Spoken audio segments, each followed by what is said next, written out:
الحديث السادس والعشرون عن انس بن مالك رضي الله عنه قال جاء اعرابي فبال في طائفة المسجد فزجره الناس فنهاهم النبي صلى الله عليه وسلم فلما قضى بوله امر النبي صلى الله عليه وسلم بذنوب من ماء فأهريق عليه.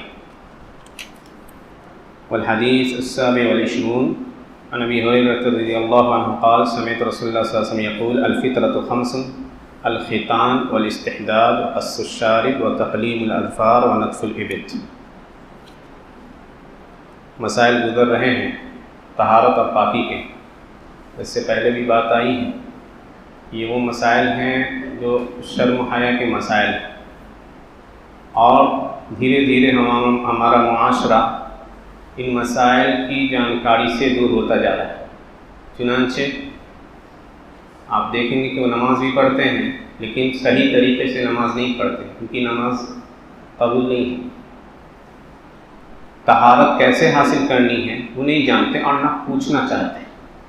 تو یہ ایک بڑا المیہ ہے، بلکہ کہہ دیجئے کہ معاشرے کو ہلاکت کی طرف دھکیلنے کا ایک ذریعہ ہے کہ آپ کے پاس ذرائع ہیں، اسباب ہیں، وسائل ہیں، اور اس کے باوجود آپ پوچھتے نہیں. نہ پوچھنے کے بہت سے کارن یا اسباب ہو سکتے ہیں. شرم کی وجہ سے کوئی نہیں پوچھتا، یا کسی کو لگتا ہے کہ جو ہم کر رہے ہیں وہی صحیح ہے، تو ایسے شخص نے اپنے خواہشات کو اپنا معبود بنا رکھا. اور یاد رکھیے کہ جو آپ میں سے جانتا ہے اسے چاہیے کہ دوسرے کو ٹوکے. نہیں ٹوکیے گا تو یہ عذاب کا باعث بن جاتا ہے. اور کسی بھی معاشرے کے خیر کی دلیل ہے کہ اس معاشرے کے اندر اچھی باتوں کا حکم اور بری باتوں سے روکنے کا جذبہ پایا جائے. اور اللہ نے وعدہ کیا ہے کہ ایسے بستی کو، ایسے شہر کو، ایسے گاؤں کو اللہ ہلاک نہیں کرے گا جہاں ایسے لوگ ہوں گے جو ان باتوں کا، اچھی باتوں کا حکم دیں گے، برائی سے روکتے ہیں. چاہے کرنے والا کسی بھی نیت کا حامل کیوں نہ ہو سکتا ہے کسی کو آپ بظاہر دیکھیے گا کہ ایسا کام کر رہا ہے جو منکر ہے، یعنی غلط ہے، لیکن اس کرنے والے کی نیت ہو سکتا ہے یا کرنے والے کے نزدیک دوسرا نظریہ ہو. ذکر کیا ہے ترکی سلطنت کے مورخوں نے کہ خلافت عثمانیہ کے دور میں شاہ مراد انتہائی طاقتور بادشاہ گزرا ہے. اس بادشاہ کی عادت یہ تھی کہ حضرت عمر کی طرح یہ راتوں کو بھیس بدل کر چکر لگایا کرتا تھا شہر میں. چنانچہ اپنے ایک سپاہی کے ساتھ اس کا گزر ہوا، ایک بازار سے دیکھا کہ ایک لاش پڑی. تو اس کو بڑا تعجب ہوا کہ مسلمانوں کا شہر ہے، ایک لاش ہے، بظاہر وہ لاش مسلمان کی ہوگی، اور لوگ آپ جا رہے ہیں لیکن اس لاش کی طرف کوئی توجہ نہیں دے رہا.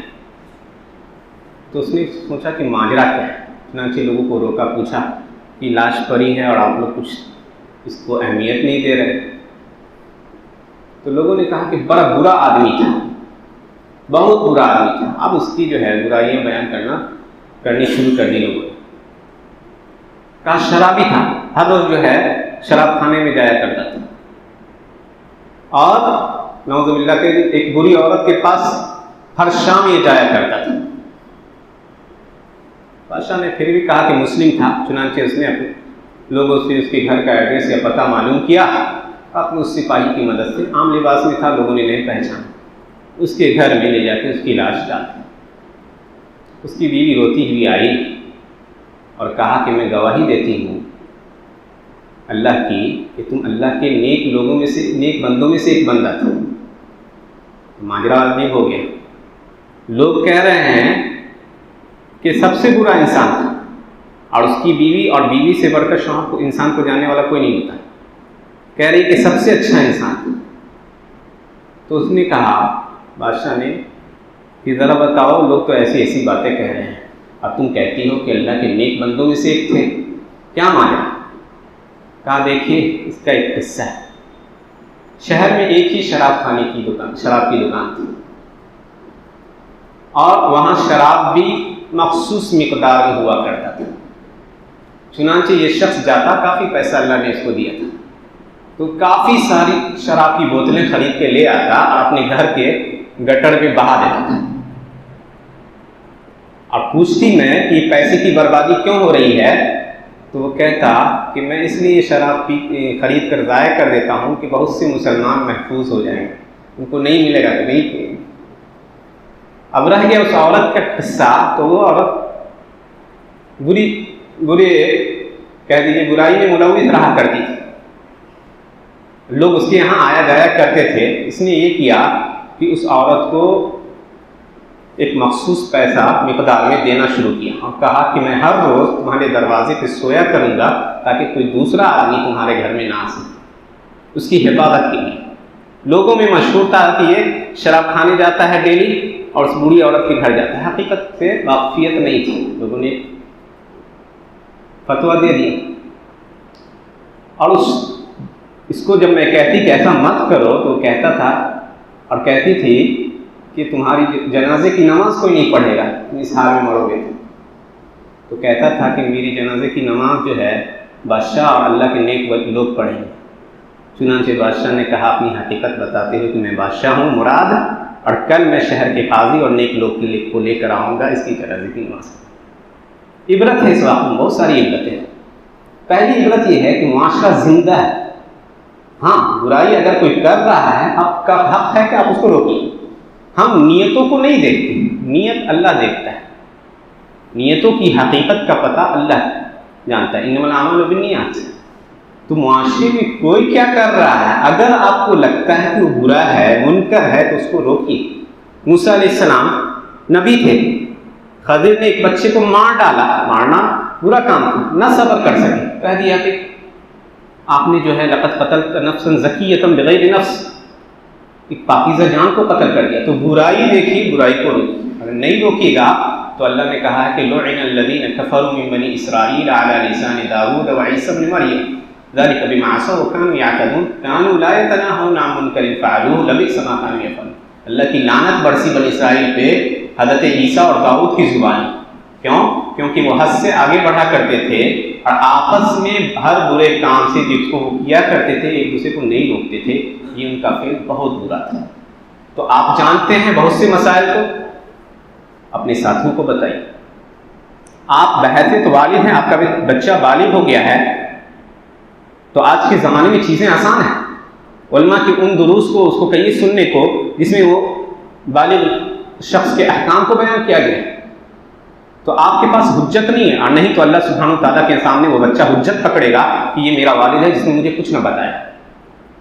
تو وہ بچہ بالغ ہونے کے باوجود ناپاکی کی حالت میں نماز پڑھنے آ جاتا ہے، کیونکہ آپ نے اس کو بتایا نہیں۔ آپ کی بچی بالغہ ہو گئی، اس کے کچھ خاص مسائل ہیں، آپ نے یا آپ کی بیوی نے اس کا اہتمام نہیں کیا جانکاری، تو معاشرے کی یا زندہ معاشرے کی روح یہ ہے کہ وہ شرعی مسائل کی جانکاری حاصل کرتے ہیں۔ چنانچہ انہی مسائل میں سے کچھ مسائل کا بیان گزرا۔ آج ایک حدیث ہے اور اسے پیارے نبی صلی اللہ علیہ وسلم کے اخلاق فاضلہ کی دلیل ہے۔ حضرت انس کہتے ہیں رضی اللہ عنہ، اور ان کا تعارف گزر چکا ہے، کہ ایک عربی شخص، دیہاتی شخص آیا، بدو جو انتہائی اجڑ ہوتے ہیں، دین و اخلاق اور تہذیب و تمدن سے دور رہتے تھے۔ چنانچہ مسجد نبی میں آیا اور ایک کونے میں پیشاب کرنے لگا۔ لوگوں میں ہاکار مچی، لوگوں نے ڈانٹنا شروع کیا۔ اللہ کے نبی کے اخلاق کو دیکھیے، کہا رک جاؤ، اسے پیشاب کرنے دو۔ چنانچہ اس نے پیشاب کر لی تو اللہ کے نبی نے ایک بالٹی پانی منگایا اور اس کے پیشاب پہ کہا کہ باہر مسجد وہ جگہ پاک ہو جائے۔ تو اگر اس طرح کی کوئی صورت، اگر کوئی مان لیجیے ایسا شخص جو مجنون ہے، دیوانہ ہے، یا کوئی بچہ ہی ہے اور اس نے پیشاب کر دیا، تو آپ کا اخلاق یہ ہونا چاہیے کہ اس کی صفائی اور طہارت پہ دھیان دیجیے، اس کو تربیت دیجیے۔ اللہ کے نبی نے بلایا اس کو، کہا ان هذه المساجد، یہ مسجدیں اللہ کے ذکر کے لیے بنائی گئی ہیں، یہ استنجا وغیرہ اس طرح کی چیز کے لیے جائز نہیں ہے یہاں۔ تو پتہ چلا کہ اگر کسی طرح کا کوئی استنجا کر دیا، اور مسجد نبوی کی زمین جو ہے اس وقت آج کے زمانے کی طرح پکی نہیں تھی، ریتیلا بالو تھی، اوپر سے پانی بہا دے تو انسان وہ پاکی اور صفائی حاصل ہو جاتی ہے۔ دوسری حدیث جو فطرت کے تقاضوں سے تعلق رکھتی ہے، حضرت ابو ہریرہ کہتے ہیں کہ نبی صلی اللہ علیہ وسلم سے میں نے کہتے سنا کہ 5 چیزیں فطرت میں سے، اور بعض حدیثوں کے اندر 10 چیزوں کا ذکر آیا ہے۔ پہلی چیز ہے ختنہ کرنا، یعنی بچوں کا، اور عربوں میں بچیوں کا بھی کیا جاتا تھا لیکن یہ کوئی ضروری نہیں۔ دوسری چیز ہے الاستحداد، زیر ناف کے بال کو مونڈنا، زیر ناف کے بال کو مونڈنا، یعنی انسان جب بالغ ہو جاتا ہے تو اس کے ناف کے آس پاس کے علاقوں میں کے حصوں میں جو بال ہو جاتے ہیں جو سخت ہوتے ہیں اس کو زائل کرنا، وقص الشارب مونچھ کو تراشنا، اور ناخن کو کاٹنا، اور بغل کے بال کو اکھاڑنا، یہ 5 چیزیں فطرت میں سے۔ اگر کسی کو بغل کے بال کے اکھاڑنے میں تکلیف ہو رہی ہے تو اس پر ریزر کا استعمال کر سکتا ہے، اس پہ ریزر کا استعمال کر سکتا ہے۔ امام شافعی رحمۃ اللہ علیہ کے بارے میں آتا ہے کہ ان کو اکھاڑنے میں تکلیف ہوتی تھی، اور اس لیے اکھاڑنے کی حکمت میں سے ایک حکمت یہ بھی ہے کہ تاکہ وہ بال اس جگہ پہ کم اگے، اگر آپ شیو کیجیے گا تو پھر وہ اگ جائے گا، تو اسی لیے شریعت نے رہنمائی کی کہ یہ 5 چیزیں، ختنہ کرنا، زیر ناف کے بال کو دور کرنا، مونچھ کو تراشنا، ناخن کو کاٹنا، اور بغل کے بال کو اکھاڑنا، یہ فطرت میں سے ہے۔ صفائی اور پاکیزگی سے اس کا تعلق ہے، انسان خیال رکھے۔ وقت کتنی تحدید کی ہے؟ کہا 40 دن، 40 دن کے اندر انسان کو چاہیے کہ ان جگہوں کے صاف صفائی کر لیا کرے، یہ سنت ہے۔ اب اس کے بعد جو باب آ رہا ہے وہ جنابت سے پاکی کا بیان ہے، اور اس سے پہلے پورے دروس میں ہم جو ہے بتا چکے ہیں کہ جنوبی کسے کہتے ہیں، یا یہ یوں کہہ لیجیے کہ کن کن چیزوں سے غسل واجب ہو جاتا ہے، کن کن چیزوں سے انسان پر غسل واجب ہو جاتا ہے۔ تو پہلی چیز سے پہلے بھی بات آئی ہے کہ انسان کے عضو سے منی کا کود کر نکلنا شدت کے ساتھ، چاہے اگر آپ سوئے ہوں یا نیند میں کی حالت میں، جس کو نائٹ فال کہتے ہیں۔ یہ دوسری صورت یہ ہے جس سے غسل واجب ہو جاتا ہے۔ انسان شادی شدہ ہے، اپنی اہل کے قریب گیا، اگرچہ انزال نہ ہو پھر بھی اس پہ غسل واجب۔ تیسری صورت ہے کوئی لڑکی ہے اور اس کے خاص دن آتے ہیں تو اس دن وہ دن ختم ہو جائے تو اس کے اوپر غسل واجب ہے۔ کوئی عورت ہے جس کے ہاں بچے کی ولادت ہوئی ہے تو بچے کی ولادت کے بعد جو خون جاری ہوتا ہے نفاس کا خون کہلاتا ہے، وہ خون آنا بند ہو جائے تو اس پہ غسل واجب ہے۔ کوئی انسان ہے مر جائے تو اس پہ اس کو غسل کرنا واجب ہے۔ میت مردہ مسلمان ناپاک نہیں ہوتا، لیکن موت جو ہے کوئی مرتا ہے تو اللہ کے نبی نے کہا فاغسلوہ، اسے غسل کرو۔ اور چھٹی چیز یہ ہے کہ کوئی انسان کفر سے حالت مسلمان ہوتا ہے، کوئی کافر ہے اسلام قبول کرتا ہے تو اس کے اوپر غسل واجب۔ یہ 6 چیزیں ہیں جن کی وجہ سے کہہ دیجیے کہ غسل کرنا واجب ہوتا ہے۔ تو جنوبی کہا جاتا ہے اس لیے کیونکہ انسان جب اس حالت میں ہوتا ہے، چاہے اپنی بیوی کے قریب گیا ہو یا اس سے منی کا خروج ہوا ہو، کیونکہ نماز روزہ سے یا ہر وہ چیز جس میں طہارت شرط ہے اس سے دور ہو جاتا ہے، اس لیے اس کو جنوبی کہا جاتا ہے۔ 2 صفت بیان کی گئی ہے حدیثوں کے اندر، اور اس سے پہلے ایک حدیث آئی ہے حضرت ابو ہریرہ کی، کہا انہوں نے کہ نبی صلی اللہ علیہ وسلم نے مدینہ کے بعد راستوں میں ان سے ملاقات کی اور وہ جنوبی تھے، جنابت سے تھے، تو اللہ کے نبی ملنا چاہ رہے تھے۔ حضرت ابو ہریرہ کہتے کہ میں پیچھے ہٹ گیا اور دوڑتے ہوئے گھر گیا اور غسل کر کے آیا، پھر ان سے ملاقات کی تو اللہ کے نبی نے کہا کہ کہاں گئے تھے ابو ہریرہ؟ کہا کہ میں جنوبی تھا اور مجھ کو یہ بات اچھی نہ لگی کہ آپ سے ملوں اس حال میں کہ میں جنابت سے ہوں۔ تو آپ نے کہا سبحان اللہ ان المؤمن لا ینجس، یا ان المسلم لا ینجس، کہ مومن یا مسلم ناپاک نہیں ہوتا، مومن ناپاک نہیں ہوتا۔ تو مان لیجیے کہ کوئی شخص جنابت سے ہے اور کسی نے آپ سے مصافحہ کرنا چاہا، کوئی دقت نہیں، آپ کے ہاتھ میں جنابت نہیں تو مل سکتے۔ ہاں جنابت کی حالت میں آپ قرآن شریف نہیں چھو سکتے، اور بعض علماء کہتے ہیں کہ اس کے علاوہ دینی کتابیں جس کے اندر قرآن کی آیات وغیرہ ہو چھو سکتے ہیں، لیکن زیادہ افضل یہ ہے کہ انسان طہارت کی حالت میں ہی ان چیزوں کو چھوئے، جتنا جلد ہو سکے وہ پاکی کو اختیار کرے۔ اب دوسری اور تیسری حدیث حضرت عائشہ اور میمونہ رضی اللہ عنہما کی ہے، جس کے اندر غسل کی صفت کا بیان کہ انسان غسل جنابت کیسے کرے۔ چنانچہ حضرت عائشہ کہتی ہیں کہ نبی صلی اللہ علیہ وسلم جب غسل کرتے تھے جنابت سے تو اپنے ہاتھوں کو دیتے تھے، یاد رکھیں پہلے دونوں ہاتھوں کو دھونا ہے۔ اس حدیث میں شرمگاہ کے دھونے کا تذکرہ نہیں، لیکن حضرت میمونہ کی حدیث میں اضافہ ہے اس کے بعد اپنی شرمگاہ کو دھوئیے، ہاتھوں کے دھونے کے بعد شرمگاہ کو دھوئیے، ٹھیک۔ اس کے بعد نماز کی طرح وضو کرنا ہے، اور غسل میں 2 چیز واجب ہیں، کلی اور ناک میں پانی ڈالنا، صحیح قول کے مطابق۔ تو یہ انسان کرے، غسل جنابت میں یہ کرے، نماز کی طرف وضو کر لیے اور اپنے بالوں تک پانی پہنچانا، اچھی طرح سے بالوں کو، بہت سے لوگ جن کے پاس گھنے ہوتے ہیں ان کو چاہیے کہ بالوں کو پانی سے سیراب کریں اور پورے جسم پہ پانی بہا لیجیے، آپ پاک ہو چکے ہیں، آپ پاک ہو چکے ہیں۔ ایسی جگہ پہ ہیں جہاں پہ پانی رک جا رہا ہے، مان لیجیے آج کی طرح فرش نہیں ہے کہ پانی باہر نکل جا رہا ہے، پانی وہیں پہ اسٹور ہو جا رہا ہے، تو آپ پاؤں کو ہٹ کر وہاں سے دھوئیے تاکہ وہ جو نجاست کا اثر ہوگا وہ آپ کے جسم پہ لاحق نہ ہو۔ کچھ لوگ ہیں جو اس طرح سے غسل تو کرتے ہیں لیکن صابن کا استعمال کرتے ہیں، کیا کرتے ہیں؟ صابن کا استعمال، ظاہر سی بات ہے صابن ہے تو پورے جسم پہ ملیں گے، تو وضو کرنے کے بعد پھر آپ صابن کا استعمال کرتے ہیں اور آپ کا ہاتھ ان جگہوں پہ پہنچتا ہے جن کے چھونے سے وضو واجب ہو جاتا ہے، تو لاسٹ میں آپ کو پھر وضو کرنا پڑے گا۔ یاد رکھیں، اگر آپ نے غسل جنابت کیا، ہاتھوں کو دھویا، شرمگاہ دھو لی، وضو کیا نماز کی طرح، پورے جسم پہ پانی بہا دیا اچھی طرح سے، تو آپ پاک ہو چکے ہیں، اس سے آئیے نماز پڑھ سکتے ہیں۔ لیکن کسی نے اس کے بعد صابن کا استعمال کیا ہے اور پورے جسم پہ ظاہر سی بات ہے اس کا ہاتھ گیا ہے، تو شرمگاہ کو اگر اس نے چھو لیا ہے تو شرمگاہ کے چھونے سے وضو ٹوٹ جاتا ہے۔ نبی صلی اللہ علیہ وسلم فرمایا من افضى بيده الى فرجه ليس دونه ودونها شيء فقد وجب عليه الوضوء، کہ جس نے اپنی شرمگاہ کو بغیر کپڑے کے یعنی سیدھے ڈائریکٹ ہاتھ لگایا، اس پر وضو واجب ہے۔ اسی طرح دوسری حدیث آئی ہے حضرت بصرہ بنت صفوان کی، من مس ذکرہ فلیتوضا، جس نے اپنے ذکر کو چھوا، عضو کو چھوا، اسے چاہیے کہ وضو کر لے۔ تو ایسی صورت میں صابن کا استعمال کیا ہے اور شرمگاہ کو چھو لیا ہے تو آخر میں آپ کو پھر سے وضو کرنا ہوگا، تب آپ جا کے غسل جنابت سے صحیح طریقے سے پاک ہو چکے ہیں۔ اس کے بعد چونکہ ہو سکتا ہے وہ عید الاضحیٰ پڑے گا، یہ حدیث کہ اگر کوئی شخص جنبی ہے، مان لیجیے اس کے پاس بیوی ہے پر غریب گیا، اسی حالت میں سو سکتا ہے یا نہیں، یہ ایک مسئلہ ہے۔ چنانچہ حضرت عبداللہ بن عمر کہتے ہیں کہ حضرت عمر نے پوچھا کہ اللہ کے نبی، کیا ہم میں سے کوئی سو سکتا ہے اس حال میں کہ وہ جنبی ہو؟ تو اللہ کے نبی نے کہا کہ ہاں، جب وہ وضو کر لے تب سو لے۔ تو انسان اپنے شرمگاہ کو دھو لے اور وضو کر لے تب جا کے سو لے۔ اکثر لوگ اس سے غافل رہتے ہیں۔